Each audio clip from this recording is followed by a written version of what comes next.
Всем привет! Сегодня речь зайдет о таком интересном месте, как кладбище Серге, то есть Канавязи.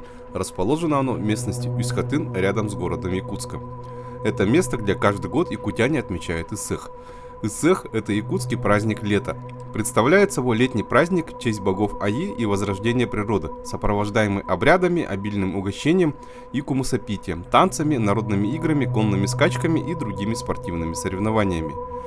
У якутов существует древнейшее табу. Канавязь нельзя рубить на дрова и выкапывать.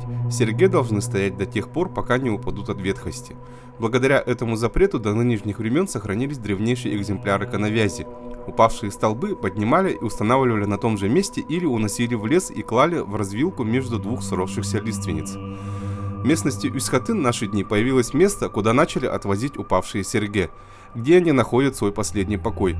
Что характерно, они установлены лицом на запад, в сторону, куда по поверьям уходят умершие.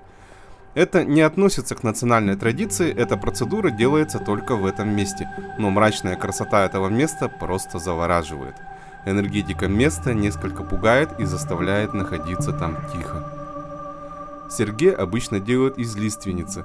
Серге сакрального характера, по словам старожилов, помогала связаться с верхним миром, где живут божества, поэтому они были богато украшены орнаментальными мотивами, символизировавших благословение богов.